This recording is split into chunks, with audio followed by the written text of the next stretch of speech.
Bonjour à tous, c'est Tuto PC. On se retrouve aujourd'hui pour un nouveau tutoriel qui consistera à créer une intro comme la dernière fois, parce que cette intro est vraiment géniale aussi comme l'autre, mais celle-là est vraiment géniale.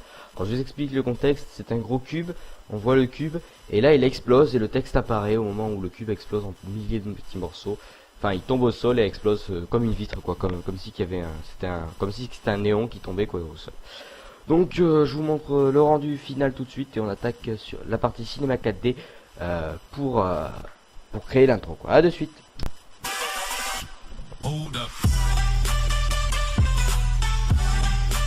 Et tout le monde, petite précision, donc vous aurez besoin d'un module externe qui s'appelle Trowzy. Je vous montre pas comment l'avoir parce que vous pouvez le craquer, bien sûr il est payant mais vous pouvez le craquer. Je vous montre pas comment l'avoir, il y a assez de tutos sur YouTube pour ça. Par contre, si vous le voulez quand même, vous avez juste à me demander sur la page Facebook de Tuto PC et je vous dirai tout simplement comment l'avoir. Donc on va commencer tout de suite, vous créez votre sol, vous descendez le sol un tout petit peu. Donc moi je vais me caler sur vue de face, je préfère pour travailler sur Cinema 4D. Vous cliquez droit sur votre sol, propriété, simulation, corps, collision, assez important. On va commencer par créer une texture ici pour la placer sur le sol. Donc je vous conseille de mettre un gris blanc, quoi, mais pas vraiment blanc, quoi, à peu près gris. Après vous allez cocher la réflexion. Et réflexion vous allez mettre dans les alentours de 20%, voilà, 19%, ça ira très bien. C'est pas approprié, enfin c'est juste histoire d'avoir un peu de réflexion, quoi. Donc maintenant on va commencer par créer le cube, pas d'abord le texte, mais d'abord le cube. Vous allez créer votre cube, voilà, comme ceci. Vous allez le placer en hauteur. Et après vous allez mettre en... Donc moi, par rapport à moi, pour mon texte que je vais avoir, c'est du 580-80. Donc 580 et 80. Donc après vous pouvez l'agrandir après pour vous. Vous pouvez l'agrandir par rapport à ce que vous voulez. Mais bon, moi j'en ai largement assez avec du 580-80. Si ça vous convient pas, vous pouvez l'agrandir juste après. Donc maintenant que vous avez créé votre cube, on va d'abord créer, on va commencer par créer les deux textures. Donc, vous créez vos deux textures. Oui, j'avais oublié, sur le cube vous allez faire clic droit, propriété simulation, corps rigide. C'est important pour montrer que quand hop, il tombe, voilà, tout simplement. C'est simple, voilà.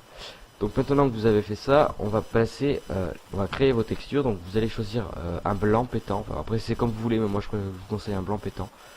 Vous allez glisser sur votre cube. Et après, la deuxième texture, vous choisissez la couleur que vous voulez, quoi. Moi je vais choisir un bleu violet comme ça. Ensuite vous allez aller dans la lueur, vous allez cocher la lueur. Ici vous allez mettre 50% et ici 100%.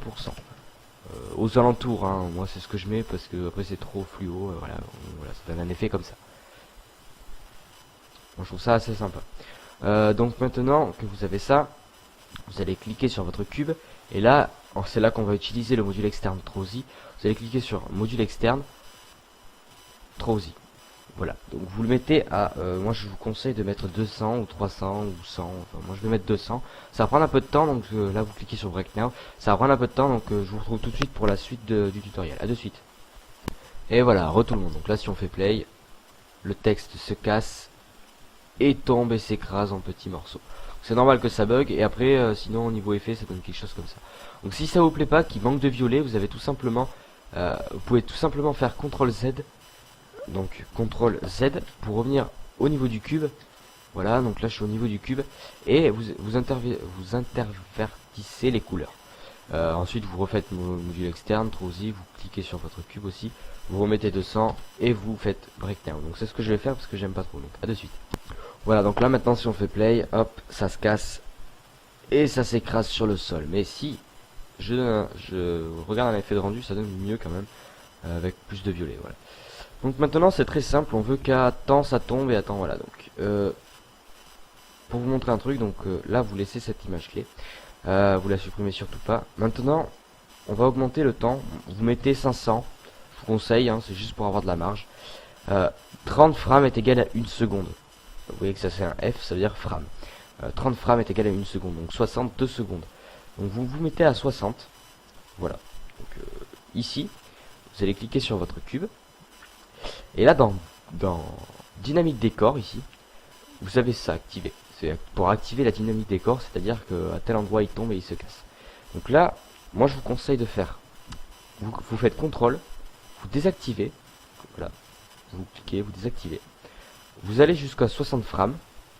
Là vous voyez qu'il est désactivé. Et arrivé à 60, vous mettez à 60 quoi. Arrivé à 60, vous le réactivez. Tout simplement.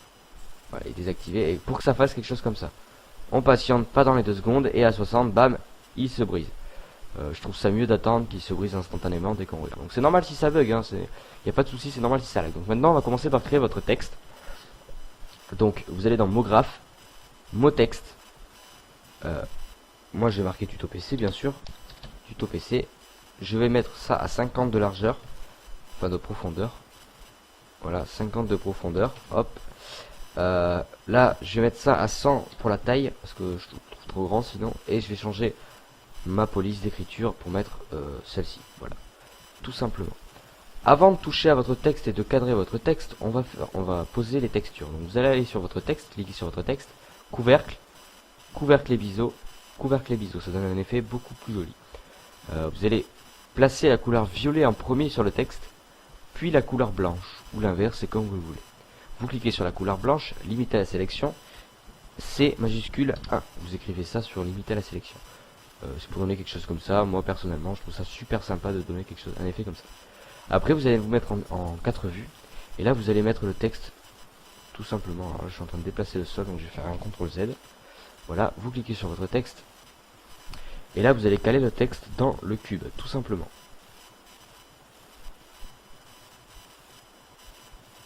Donc voilà, c'est juste pour le cadrer au niveau du cube, pour pas qu'il soit trop... Enfin bref, voilà, c'est juste pour le cadrer quoi. Vous pouvez vous remettre en vue normale. Vous cliquez droit sur votre texte, propriété simulation, corps rigide.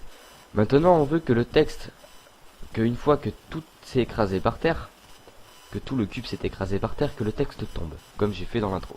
Donc là c'est vraiment très simple parce que là le texte va tomber en même temps, enfin va tomber bien avant quoi. Vous allez sur la dynamique des corps, encore une fois, vous allez la désactiver. Voilà, vous désactivez la dynamique des corps en faisant CTRL sur activer, cliquez sur activer, la désactiver, et puis voilà. Vous laissez tomber le cube, donc à 60 il va s'éclater, il va tomber, vous le laissez tomber, c'est pas grave si ça bug, et après on va dire à 100 à peu près, ou même plus, parce que sinon c'est pas assez, on va dire à 120, ou 130, voilà, 130, comme ça fait des secondes, ça fait 31 secondes, donc voilà, à 130, ouais, je veux dire plutôt 100, je veux dire à 100, voilà, à 100, on veut que le texte tombe. Donc maintenant, vous allez recliquer sur activer ici, et là vous allez l'activer et recliquer ici, hein, tout en maintenant CTRL. Et là en faisant play, vous voyez que le texte tombe aussi. Tout simplement. Donc voilà, donc c'est la fin de l'intro, hein. Maintenant on va commencer par les réglages du rendu. Non, avant tout ça on va créer une lumière pour donner un plus joli effet, parce que là c'est vraiment pas... Enfin là si vous voyez, j'ai supprimé la lumière. Si je fais un rendu, vous voyez que j'aime pas trop, c'est net ici, c'est droit, enfin c'est pas trop mon style quoi. Vous créez la lumière, vous la déplacez, donc personnellement je vais me mettre comme ça pour regarder l'intro. Donc voilà, vous déplacez la lumière, vous la reculez un petit peu, vous la montez au-dessus du sol, vous l'élevez à peu près par là. Voilà, donc après vous faites un rendu histoire de regarder qu'est-ce que ça donne. Vous voyez que ça donne quelque chose de plus joli. Je vais faire play histoire de voir le cube se briser et tomber, voir ce que ça donne. Voilà, donc là si je fais un rendu ça donne quelque chose comme ça, je trouve ça assez sympa personnellement. Après à la place du violet vous pouvez mettre n'importe quelle couleur, c'est votre choix. Donc là maintenant on va regarder à quel moment s'arrête la vidéo. Donc on avait dit que 100 le texte tombait, donc on va l'arrêter à mon avis à 120. Allez, à 150, d'accord? Ouais, même 170, allez d'accord, 170, donc vous allez cliquer ici, 170, et voilà, c'est juste la fin de l'intro. Maintenant on va faire les réglages de rendu, donc vous allez cliquer ici, pré-réglage, film vidéo, HDV, HDTV, 29.97. Ici, toutes les images. Vous allez cliquer dans enregistrer, choisir là où vous l'enregistrez, donc personnellement moi dans mes vidéos, je vais l'appeler tuto, je vais faire enregistrer. Ici, très important, vous allez cliquer ici et film AVI ou QuickTime pour Mac. Vous allez ici dans Anti-Aliasing, géométrie au mieux, 1x1, 2x2. Et là, vous laissez cocher l'effet de lueur, vous touchez plus à rien. Vous pouvez fermer et maintenant balancer votre effet de... balancer votre rendu en cliquant tout simplement ici. Et là vous voyez que le rendu de la vidéo se fait. Donc voilà, donc c'est la fin de ce tutoriel, j'espère qu'il vous aura plu. Je vous retrouve dans la partie 2 du tutoriel pour créer les effets et le montage vidéo de cette intro. A plus.